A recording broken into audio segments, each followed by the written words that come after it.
नमस्कार, स्वागत है आपका एबीपी न्यूज में। आपके साथ मैं हूं नेहा पंत। वक्त है बड़ी बहस का, और बहस का आज का मुद्दा यही है कि जो खजाने की खोज हो रही है, क्या उससे मजाक देश का उड़ रहा है, जैसे कि बीजेपी के प्रधानमंत्री पद के उम्मीदवार नरेंद्र मोदी ने कहा है। आपको बता दें, उन्नाव के किले में खजाने की खोज का काम आज सुबह शुरू हुआ। तकरीबन 12:10 पे खुदाई का काम शुरू हुआ। आज 6 इंच खुदाई हुई और आज के लिए काम बंद हो गया है। कल फिर से खुदाई का ये काम शुरू होगा। आपको बता दें, संशोधन सरकार की भविष्यवाणी पर 1000 टन सोने की खोज का ये काम पुरातत्व विभाग ने शुरू किया है। हालांकि एएसआई का कहना है कि ये संत का सपना नहीं, बल्कि वैज्ञानिक आधार है जिसके तहत ये खुदाई की जा रही है। एक धातु वहां मिला है और इस वजह से जांच के बाद ये खुदाई हो रही है। एएसआई का कहना है कि जांच के बाद एक धातु का पता चला है और इस वजह से यहां पर खुदाई अभियान चला है।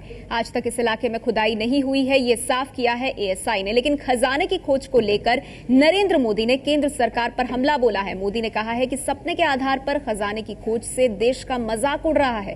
सरकार सोना खोजने की बजाय स्विस बैंक में पड़ा कालाधन वापस क्यों नहीं लाती? जवाब में कांग्रेस ने कहा है कि अगर खुदाई से देश का भला होता है तो उसमें हर्ज क्या है। आज पूरी दुनिया हमारी मजाक उड़ा रही है। किसी को सपना आया और दिल्ली की सरकार 1000 टन सोना खोजने के लिए खुदाई करने में आज लग पड़ी है। राम का नाम लेने वाली बीजेपी और उसके पीएम पद के उम्मीदवार नरेंद्र मोदी संत के सपने के बाद हो रही खजाने की खुदाई पर सवाल उठा रहे हैं। दिल्ली से 500 किलोमीटर दूर उन्नाव के डौड़िया खेड़ा गांव में खजाने की खोज शुरू हो गई है। बताया जा रहा है कि कानपुर के संत शोभन सरकार के दावे की वजह से सोना खोजा जा रहा है। लेकिन अब नरेंद्र मोदी खजाने की खोज के बहाने सरकार पर हमला बोल रहे हैं। दिल्ली की सरकार स्विट्जरलैंड की बैंकों में हिंदुस्तान के चोर लुटेरों ने जो रुपये रखे हैं वो 1000 टन सोने से भी ज्यादा कीमत के हैं। वो तो पता है। लो, मोदी भले ही सरकार पर हमला बोल रहे हैं, लेकिन कांग्रेस खुदाई को गलत नहीं मानती। यही तो प्रॉब्लम है नरेंद्र मोदी का, कि वो अपने होमवर्क करते नहीं है और बोलते जाते हैं। Geological survey of India has done a survey of this area. वहां स्पष्ट और साफ तरह से नजर आ रहा है कि देयर इज सम मेटल। अब ये सोना है, चांदी है, किसने जाना, ये हम नहीं जानते हैं। अगर ब्लैक मनी पे नरेंद्र मोदी के पास इतना इन्फॉर्मेशन है तो वो आगे हमें इन्फॉर्मेशन देंगे, हम उसका भी खुदाई करके उनको पकड़ा देंगे। संत के सपने के आधार पर बीजेपी और कांग्रेस आमने सामने है, लेकिन पुरातत्व विभाग सपने को नहीं विज्ञान को आधार मान रहा है। जियोलॉजिकल सर्वे ने अपनी रिपोर्ट भेजी थी सरकार के पास। उसमें उन्होंने ये रिकमेंडेशन किया था कि यहाँ पे कुछ मेटल के कंटेंट्स हैं। किसी के सपने की बात है या सोने के भंडार की बात है, वो उस पे हम लोगों का कोई विश्वास या भरोसा नहीं है। शोभन सरकार का दावा है कि उन्होंने राजा राव रामबख्श सिंह के महल में 1000 टन सोने के खजाने का सपना देखा है। संत शोभन सरकार केंद्रीय कृषि राज्य मंत्री चरणदास महंत से मिले थे और उन्हें अपने सपने के बारे में बताया। महंत ने ही पुरातत्व विभाग से खजाने को खोजने की सिफारिश की। पुरातत्व विभाग ने 2 बार पड़ताल के बाद डौड़िया खेड़ा में खजाना खोजने का फैसला किया। तो सवाल यही है कि ये सब कुछ करके क्या सरकार देश का मजाक उड़ा रही है? हम इस चर्चा की शुरुआत करेंगे। हमारे साथ कांग्रेस पार्टी से मीम अफजल साहब मौजूद हैं। मीम अफजल साहब, ये सबसे पहला सवाल जिसका जवाब आज लोग जानना चाहते होंगे वो ये कि एक साधु ने सपना देखा, उसको ठोस आधार बनाकर पूरा असला लेकर आप खुदाई करने पहुंच गए। ये देश का मजाक उड़ाने जैसा तो नहीं है?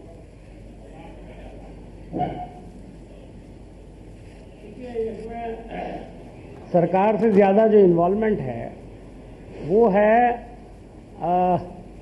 हमारी उत्तर प्रदेश सरकार ने ये चीज़ रिकमेंड की और एएसआई से बात किया। एएसआई ने वहाँ पर जाकर के देखा कि यहाँ ज़मीन के नीचे कुछ धातु हैं जो सोना भी हो सकते हैं और जो हो सकता है पीतल चांदी, कुछ भी हो सकते हैं और हो सकता है लोहा भी हो। तो इसलिए ये इस पर कोई निर्णय गालिबन लिया गया है। हाँ। और ये एएसआई का बुनियादी तौर पर काम है। मेरा ख्याल है कि उन्होंने इसको जो किया है वो किसी नहीं, लेकिन मीम अफजल साहब, एएसआई तो केंद्र सरकार के तहत आती है ना। और अफजल साहब सब जानते हैं कि केंद्रीय मंत्री जो है चरणदास महंत, उन्होंने बाकायदा बात की प्रधानमंत्री से, सोनिया गांधी से। ये यूं ही नहीं हुआ। केंद्र सरकार के तहत तो ये मेरी समझ में नहीं आता कि हर बात जो है हाँ जी, वो सोनिया गांधी और प्रधानमंत्री तक क्यों पहुंच जाती है। और अगर एएसआई कोई काम करती है, कहीं हमारे यहाँ बहुत सारी भारत में बहुत सारी ऐसी जगह हैं, बहुत सारे ऐसे पुराने महल हैं जिनका देख रेख एएसआई करती है। अब पता लगे कि वहां पर अगर एएसआई ने कुछ काम किया है तो सीधे आप बोल दें कि प्रधानमंत्री इसके लिए जिम्मेदार हैं। ठीक है मीम अफजल साहब, आपने अहम बात कही, आपने कहा एएसआई अपना काम कर रही है, इसके बीच में सरकार को क्यों लेकर आ रहे हैं। हमारे साथ बीजेपी से सुधांशु मित्तल जी मौजूद हैं और ये सवाल उनसे बनता है। सुधांशु मित्तल जी, एएसआई ने साफ किया है कि इस खोज का, इस खुदाई का वैज्ञानिक आधार है, हमें एक धातु मिला है, हम और ज्यादा वहां पर जांच करना चाहते हैं, इसलिए खुदाई कर रहे हैं, तो फिर इसमें मजाक की बात कहां से आ गई। नेहा जी, ऐसा है, ये कई दिनों से अखबारों में ये खबरें चल रही थी कि इस तरह से एक संत को सपना आया और उस सपने की बुनियाद पे यहां पे खुदाई होगी। अच्छा होता कि इस विषय पे सरकार का स्पष्टीकरण आता कि अगर एएसआई इसमें खुदाई करना चाह रही है तो इसके तथ्य क्या हैं। उन्होंने इसके अंदर जो है मेटलर्जी की इन्होंने रेडियो फ्रीक्वेंसी जांच करी है या इन्होंने क्या करा है और क्या उसकी फाइंडिंग्स है जिसके बेसिस पे हो। देखिए, इसका उद्देश्य क्या है बात का उद्देश्य है कि हम अंधविश्वास या अनसाइंटिफिक टेम्परामेंट से क्या सरकार चलाएंगे या किसी साइंटिफिक बेसिस पे हम चीजें करेंगे, इतना ही उद्देश्य है। हाँ। ताकि जो आज देखिए अंतर्राष्ट्रीय जगत में इस तरह की रूढ़िवादी चीजें या इस तरह की काल्पनिक चीजों के बाद एक मिनट में बोल दूं साहब, एक मिनट बोल दूं, फिर जो आपको कहना कहते रहिएगा। तो जो आप काल्पनिक चीजों में या सपने के आधार पे अगर नहीं, सुधांशु मित्तल जी, एएसआई ने कह दिया ना, सपने के आधार पर नहीं है, खराब होती है, धातु मिला है ही नहीं। देखिए आज तो आप तो बहस ही गलत ले जा रहे हैं। मेरी बात सुनिए, ये अरे एक सेकंड खत्म तो कर लेती है भाई मुझे। ये सारा बात होती है परसेप्शन की। आज ये 5-6 दिन से लगातार चीजें आ रही थी और आज मैं पहली बार सुन रहा हूं कि और मैंने अभी तक एएसआई का अधिकृत बयान नहीं देखा इसमें। उन्होंने क्या जांच करी, इसमें पारदर्शिता के साथ उनको बताना चाहिए कि देखिए आप लोग जो सोच रहे हैं उसके ये तथ्य हैं, वो तथ्य बताएंगे उस हिसाब से। तहसीन पूनावाला जी, तो विरोध इस बात को लेकर हो रहा है बीजेपी की तरफ से, ना सरकार की तरफ से कोई स्पष्टीकरण। अभी तक सपने का हवाला दे रहे थे, अब जब हर तरफ से आरोप लगने शुरू हुए तो कह रहे हैं कि नहीं, इसके पीछे तो साइंटिफिक रीजन है। सबसे पहले नेहा जी, ये आज की बात नहीं है।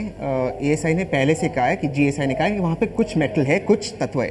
मीम अफजल साहब बिल्कुल सही कह रहे हैं। दूसरी बात, मीम अफजल साहब बिल्कुल सही कह रहे हैं कि क्या हर परमिशन जो एएसआई जो एक्सकवेट करती क्या प्रधानमंत्री जी के पास जाती, ताकि प्रधानमंत्री जी फिर अपने दफ्तर में क्यों बैठे, पीएमओ को एएसआई में भेज दीजिए, सारे एक्सकवेशन को सुपरवाइज करें। ये जो अंधविश्वास की बातें जो अब भाजपा कर रही है, और भाजपा अंधविश्वास की बातें कर रही है, जो पार्टी रामदेव और आसाराम जैसे बाबाओं को बढ़ावा देती, वो पार्टी आज बात कर रही है अंधविश्वास की। ये सबसे बड़ा मजाक इस चैनल पे है। लेकिन अब मैं आपको एक बात, साइंटिफिक बात बता दूं। जो सेतु सुंदरम प्रोजेक्ट है, कनाल प्रोजेक्ट, एएसआई ने through scientific mapping, through satellite mapping कहा है there is no Adam's bridge. जो एडम्स ब्रिज है वहां पे, राम सेतु है, ऐसा कोई स्ट्रक्चर नहीं था। ये साइंटिफिकली कहा है। आप साल से पूछिए बीजेपी के जो प्रतिनिधि, उनसे पूछिए कि क्या उसका विरोध इनके ही पार्टी के एक मेंबर ने सुप्रीम कोर्ट में नहीं कहा है, और कहा है सुप्रीम कोर्ट में कहा है कि faith is more important than science, इनके मेंबर ने कहा है। और आज ये अंधविश्वास की बातें कर रहे हैं। जवाब मैं लूंगी, लेकिन हमारे साथ समाजवादी पार्टी से बुक्कल नवाब साहब भी मौजूद है। बुक्कल नवाब साहब, आपको क्या लगता है, ये अंधविश्वास है जिस तरह से खोज की जा रही है, क्या मजाक उड़ाया जा रहा है देश का?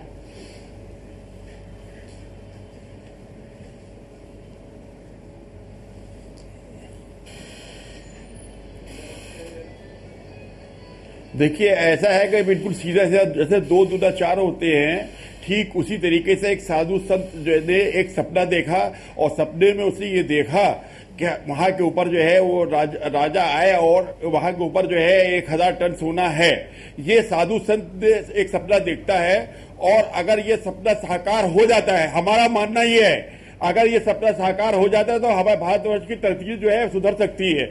लेकिन हमारे समझ में ये नहीं आता है कि हमारे नरेंद्र मोदी जी जो है ये उन्हीं ने सपना देखा तो सोते हुए देखा था, ये तो जागते हुए सपना देख रहे हैं। वो सोते हुए सपना देखते हैं, जागते पर पता लगा कि वहां मद्रास के अंदर रैली हैगी, वहां के ऊपर आप जागते में सपना देख रहे हैं, प्रधानमंत्री बनने का आप सपना देख रहे हैं। हाँ। ये जागते में आप देख रहे हैं और वहां के ऊपर आप इस बात को उजागर कर रहे हैं ठीक उसी तरीके से कि ये वहां पर जो है एक आदमी ने जो सपना देखा और खुदाई वहां पर शुरू हो गई। अरे भैया वो वहां पर एक आदमी नहीं था, वहां पर संत था। संत ठीक है, संत ने सपना देखा, लेकिन मुगल नवाब साहब अब तो इसी को लेकर विवाद हो गया है कि ये खुदाई संत के सपने पर हो रही है या फिर इसके पीछे कोई साइंटिफिक बेसिस है, जैसा कि एएसआई कह रही है। हमारे साथ कुछ और मेहमान भी आगे जुड़ेंगे, ये चर्चा आगे भी जारी रहेगी कि जिस तरह से खुदाई हो रही है, क्या इससे देश का मजाक उड़ाया जा रहा है। सभी मेहमान बने हुए हैं, हम जल्द लौटते हैं।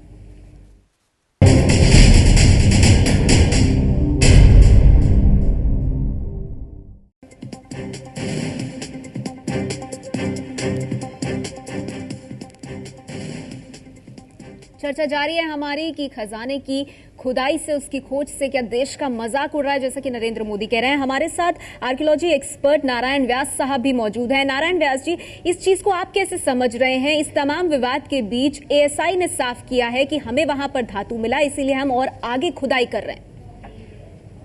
देखिए, मैं आपको ये बताना चाहूंगा, एएसआई का उद्देश्य ये नहीं होता है कि हमें सोना मिले या चांदी मिले। वहां जो हम उत्खनन करते हैं पुरातत्व का वैज्ञानिक पद्धति से किया जाता है, उसमें एक सिक्का तांबे का भी मिलता है, एक लोहे की कील भी मिलती है, पुराने बर्तन भी मिलते हैं।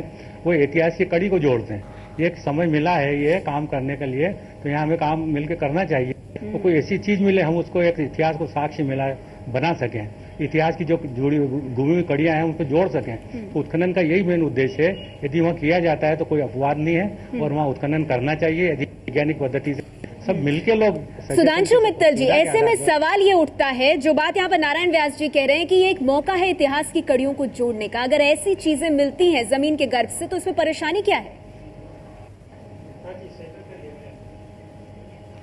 नेहा जी, किसी को कोई परेशानी नहीं है। जो कहा जाता है और जो पिक्चर सामने पेंट करी जाती है, उससे अगर रूढ़िवादी या काल्पनिक चीजों को बढ़ावा देने की अगर ध्वनि निकलती है तो देश के मानस पे इसका अलग प्रभाव पड़ता है। ये प्रश्न है। मैं जैसे अभी भी कह रहा हूं, एएसआई का अधिकृत बयान अभी तक नहीं आया। ये विषय एएसआई का है, जियोलॉजिकल सर्वे ऑफ इंडिया का नहीं है, जैसा मेरे दोस्त कह रहे थे। अभी कहा गया कि साहब 2 और 2 और 4 होते हैं। मैं सिर्फ एक शेर सुनाना चाहता हूं। 2 और 2 का जोड़ हमेशा 4 कहां होता है? सोच समझ वालों को थोड़ी नादानी दे मौला, समझा? ये बात आप नारायण व्यास जी कुछ कहना चाहते हैं इस पर? सुधांशु जी, मैं फिर आपके पास आऊंगी, लेकिन शायद वो क्लैरिफिकेशन देना चाहते हैं। जी नारायण व्यास जी, पारदर्शिता। नहीं, देखिए, मैं तो स्पष्ट यही कहूंगा, पुरातत्व का किसी से कोई दृष्टिकोण नहीं है, किसी से मेल मिलाप नहीं, कोई कुछ नहीं है। केवल उद्देश्य यही है कि पुराने जो गर्भ में जो चीजें हैं किसी भी रूप में सामने रही है, हम सब जनता के सामने लाएं और वास्तविक इतिहास उस क्षेत्र का बताएं। वहाँ कोई सोने से मतलब है, न कोई चांदी की मतलब है। मैं तो आपको बताया कि एक कील भी मिल जाती है तो इतिहास की कड़ी जोड़ती है कि उस समय तत्कालीन सभ्यता क्या थी, किस प्रकार प्रयोग किया जाता। क्योंकि ये किले पुराने हैं। हाँ। अवश्य चीजें उसमें मिलेगी, कुछ तो मिलता ही है। हाँ। हम छोटी छोटी जगह भी खुदाइयां करते हैं। ठीक है नारायण व्यास जी, उसका क्या ऐतिहासिक पक्ष और वो उस तरह से कैसे महत्वपूर्ण है आप वो बता रहे हैं, लेकिन मीम अफजल साहब, ये पूरा विवाद खड़ा क्यों हुआ है? शायद ये विवाद इसीलिए खड़ा हुआ है क्योंकि जो साधु शोभन सरकार को सपना आया, उसके बाद देखिए चीजें कैसे आगे बढ़ी हैं। उन्होंने केंद्रीय मंत्री चरणदास महंत को बताया, जिन्होंने इसमें रुचि ली, प्रधानमंत्री और सोनिया गांधी तक ये बात पहुंचाई, फिर एएसआई वहां पूरे असले के साथ पहुंचा। ये तमाम गतिविधि में अगर कोई साइंटिफिक बेसिस था तो उसके साथ सरकार पहले क्यों नहीं आई? शायद इसीलिए इस मामले को खींचने का मौका मिल गया है। ऐसा है, देखिए, मैं आपको फिर बताना चाहूंगा कि ये कोई बात नहीं है। नारायण व्यास जी, मैं आपके पास आऊंगी सर, ये सवाल मेरा मीम अफजल जी से, और उनसे बात पूछी। देखिए, पुरातत्व के जो पुरातत्ववेत्ता होते हैं किसी की जोर जबरदस्ती होती नहीं है, न कोई किसी के दबाव में काम करता है। ठीक है नारायण व्यास, नहीं किसी के दबाव।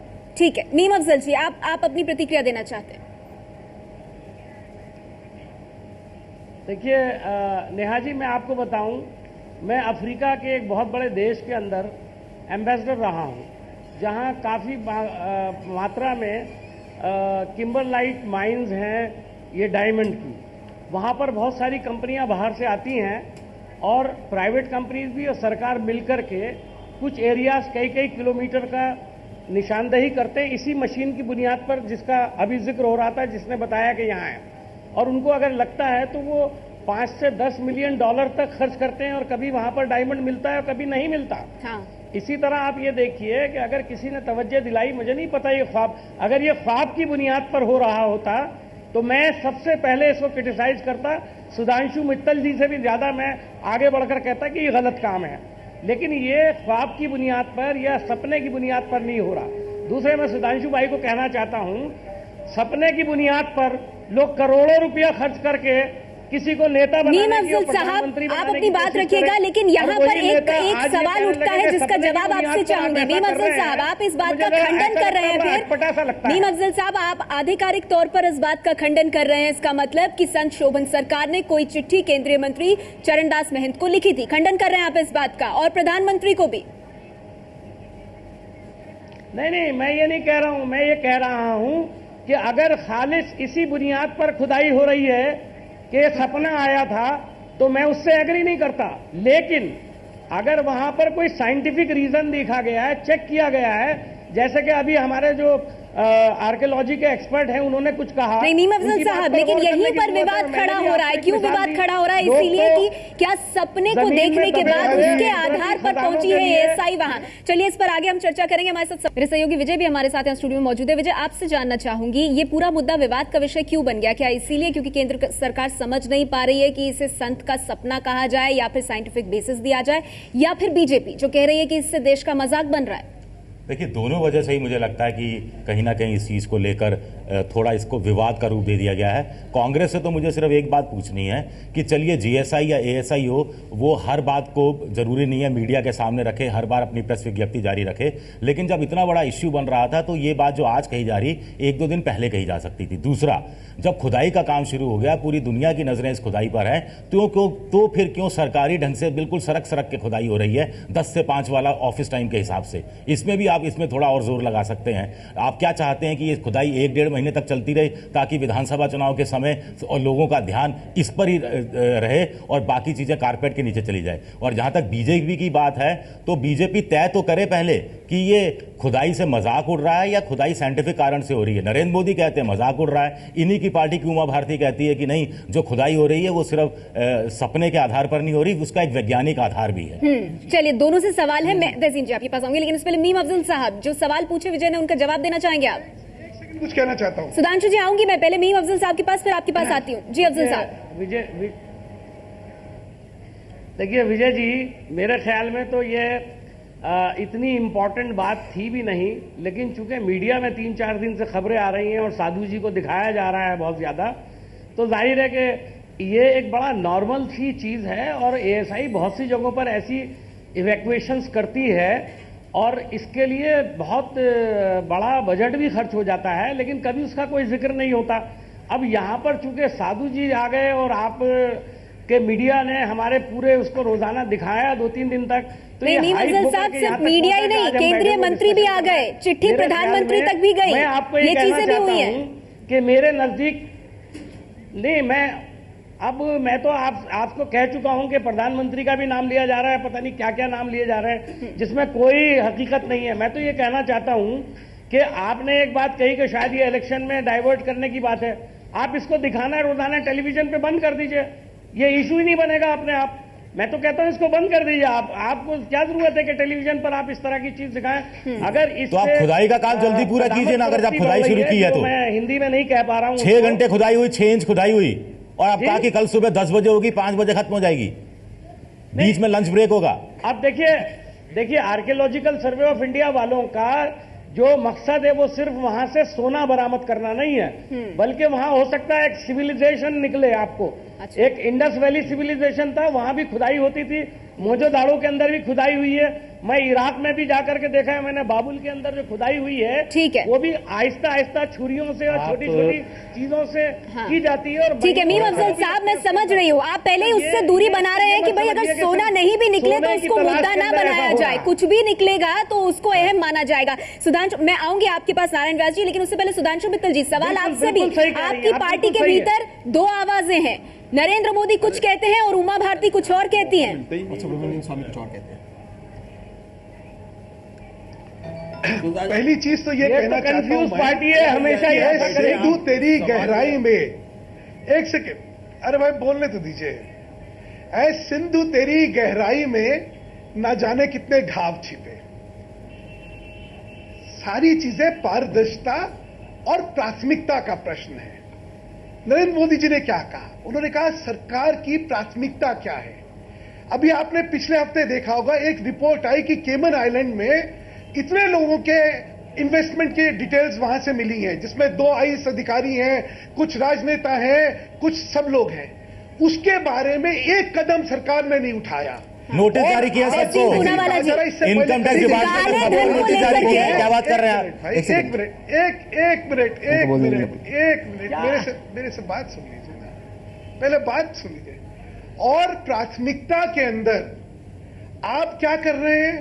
आप जो है इस तरह की जो चीजें हैं उनका ना स्पष्टीकरण कर रहे हैं और एक अंधविश्वास को आप बढ़ावा देने की कोशिश कर रहे हैं। तो इसके माध्यम से क्या दिखाया जा रहा है? ये कहा जा रहा है। आपने मेरे सवाल का जवाब नहीं दिया। ये अंधविश्वास है या क्या है? आपकी पार्टी तय कर पाई है इसको? जी नेहा जी, सुधांशु जी की मैं बड़ी इज्जत करता हूँ, बड़े रैशनल आदमी है ये, और प्रमोद महाजन जी बहुत रैशनल आदमी थे, लेकिन ये भी एक्सेप्ट करेंगे कि इनकी पार्टी में अलग अलग तरीके से बोल हो रही है। एक तो उमा भारती जी, एक है नरेंद्र मोदी साहब, और एक है सुब्रमण्यम स्वामी, जिन्होंने एफिडेविट पे सुप्रीम कोर्ट में कहा है विश्वास is more important, faith is more important than science. ये एएसआई की जो साइंटिफिक फाइंडिंग है इसके खिलाफ, इस पर तो उन्होंने अब तक टिप्पणी की नहीं। सुधांशु जी, अब मैं आपसे कहना चाहता हूं, नरेंद्र मोदी साहब ने कुछ फैक्ट्स किया, वो फैक्ट्स भी इतने गलत फैक्ट्स है। अब उन्होंने स्विट्जरलैंड में ब्लैक मनी की बात की, उन्होंने काले धन की बात की। आपको बता दो, केवल इस सरकार ने, जब ये सरकार में थे, एक भी डबल ट्रीटी अग्रीमेंट इन्होंने साइन नहीं की। इस सरकार ने, सिर्फ इस सरकार ने 58 डबल टैक्सेशन अग्रीमेंट साइन किए। Prime minister Manmohan Singh ji has led the G20 countries, उन्होंने G20 कंट्रीज को लीड किया है against tax havens. Tax havens जो जिनके खिलाफ कोई कार्रवाई नहीं हो रही थी, मनमोहन सिंह जी ने इस कार्रवाई को लीड किया और G8 और G20 नेशंस ने इसे एग्री किया है। India is today a Pioneer in tax agreements. Switzerland ने अपना कॉन्स्टिट्यूशन अमेंड किया है और हिंदुस्तान की, तो तहसीन जी आप कह रहे हैं कि काले धन को लेकर जो आरोप लग रहा है ऐसा है नहीं, ऐसा है नहीं, सरकार ने काम किया, ये कह रहे हैं। यूनाइटेड स्टेट्स ऑफ अमेरिका और हिंदुस्तान के लिए रेट्रोस्पेक्टिवली स्विट्जरलैंड ने अपना कॉन्स्टिट्यूशन अमेंड किया। चलिए, आपने बहुत जानकारी दे दी, लेकिन नरेंद्र मोदी साहब गलत फैक्ट्स बार बार दोहराते, उन्हें शायद फैक्ट्स पता नहीं या शायद वो ऑन पर्पस गलत फैक्ट्स। नहीं, सुधांशु जी मैं आपके पास आऊंगी, सवाल बहुत है, आऊंगी आपके पास। बुक्कल नवाब साहब, आप बिठाए हुए आप ही के पास आ रही हूँ। मौका तक नहीं दे रही है, क्या मतलब है? बुक्कल नवाब साहब, आप ही के पास आ रही हूँ जी, आप ही के पास आ रही हूँ। बुक्कल नवाब साहब, सवाल ये है आपसे, आप समर्थन कर रहे हैं कि अगर खजाना निकलता है तो उसका फायदा होगा। उमा भारती ने कहा है कि यह खजाना समाजवादी पार्टी जैसे कह रही है कि उनकी सरकार लेगी, उनके हाथ में आएगा तो 2 दिन में खत्म हो जाएगा खजाना। ये आरोप है उमा भारती का।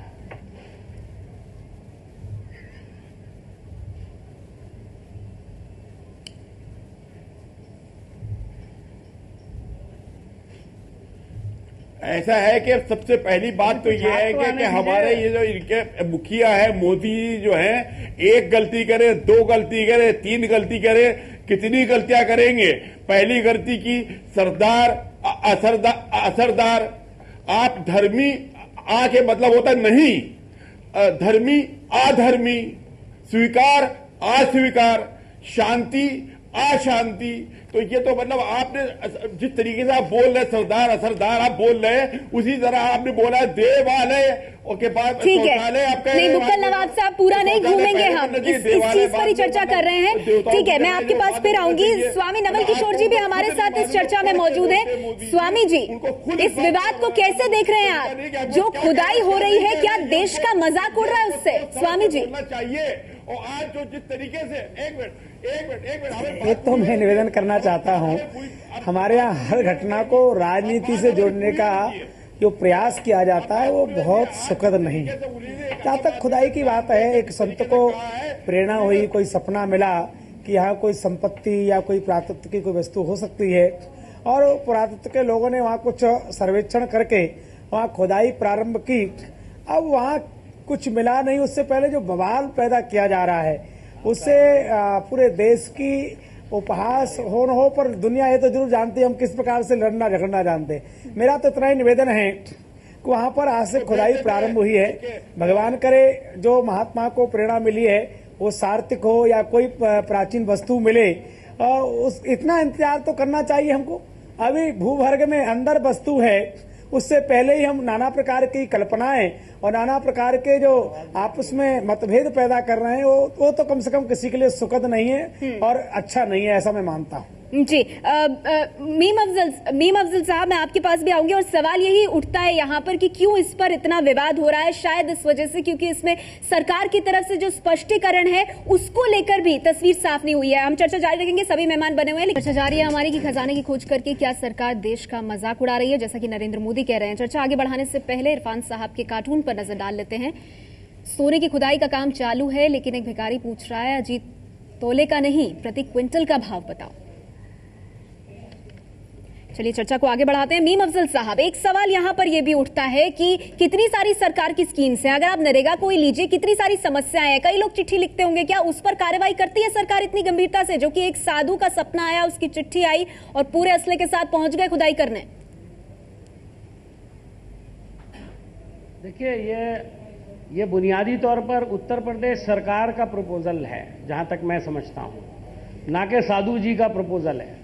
अब ये तो जवाब तो उत्तर प्रदेश सरकार से लीजिए, आप मुझसे क्या जवाब लेंगे इसके अंदर। और दूसरी बात ये, मैं आपको फिर कहूंगा कि इसमें स्पष्टीकरण सरकार को नहीं देना है, ये ऐसा ही अपने आप इसको बताएगा कि उन्होंने किन तत्वों की बुनियाद पर ये खुदाई शुरू की है। जैसा कि अभी बताया गया है, इसका साइंटिफिक आधार है और साइंटिफिक आधार पर इसको शुरू किया गया है। ये इतना बड़ा इशू नहीं है जितना बढ़ाया जा रहा है। अब चूंकि नरेंद्र मोदी जी जब कुछ बोल देते हैं तो सारे टेलीविजन चैनल लगता है कि बहुत बड़ी कोई खबर आ गई है, जबकि मैं समझता हूं कि बहुत छोटी खबर को बड़ा बनाने की कोशिश कर रहे हैं, जिसमें कोई उन्हें कामयाबी नहीं मिली है। उनकी हवा तो नवल किशोर दास जी जो उनकी दूसरी लीडर है, उन्होंने नवल किशोर दास जी, इस विवाद को, ये विवाद क्या इसीलिए बड़ा हो रहा है क्योंकि इसमें केंद्रीय मंत्री से जिस तरह से साधु ने अपना सपना बताया, 3 और उन्होंने जगह बताई हैं जहां पे सोना मिल सकता है, चिट्ठियां उन्होंने लिखी है प्रधानमंत्री और गवर्नर को। ऐसा कितने मौकों पर होता है और ऐसे कितने मौकों पर एएसआई खुदाई के लिए जाती है? अब ये तो मैं नहीं बता सकता हूं, ये तो कि कितने लोगों की चिट्ठी पर सरकार कार्रवाई करती है नहीं करती है। मेरा तो केवल इतना निवेदन है कि एक सामान्य रूप से एक महात्मा को प्रेरणा मिली, सपना हुआ या किसी तरह से उनको कोई प्रेरणा प्राप्त हुई, उन्होंने अपनी अभिव्यक्ति सरकार को या संबंधित अधिकारियों को लिखित रूप में दी कि मुझे इस प्रकार की प्रेरणा मिली है और ऐसा कुछ होता है तो आप लोग देख लें। वहां स्थानीय जो भी अधिकारी लोग गए, उन्होंने वहां परीक्षण किया, शायद उनको भी लगा कि यहाँ कुछ कोई धातु है और उसमें खुदाई शुरू हो गई। वहाँ खुदाई तो 4 इंच हुई है, जैसा आपके माध्यम से पता लगा। हाँ। और इस देश में बवंडर लगता है कई इंच बड़ा हो गया है, हाँ, कई हाथ बढ़ा दिया गया है। हाँ। हर विषय को सुधांशु मित्तल जी, उसे बवंडर का रूप देने के लिए क्या आपकी पार्टी जिम्मेदार है? जब तक नरेंद्र मोदी जो इसे मजाक बता रहे हैं। जी सुधांशु मित्तल जी, किसकी पार्टी? पूनावाला जी ने कहा पहले, हाँ अच्छा सुधांशु जी पूछ रहे हैं। पूनावाला जी ने कहा राम सेतु के विषय में, एक मैं आपको कहना चाहता हूं, कितनी देखिए कितनी इस बात में संवेदनहीनता कितनी है वो दिखाना चाहता हूं। इंस्ट्रूमेंट ऑफ फेथ और इंस्ट्रूमेंट ऑफ ग्रीड, इन दोनों के फर्क को हमें समझना पड़ेगा।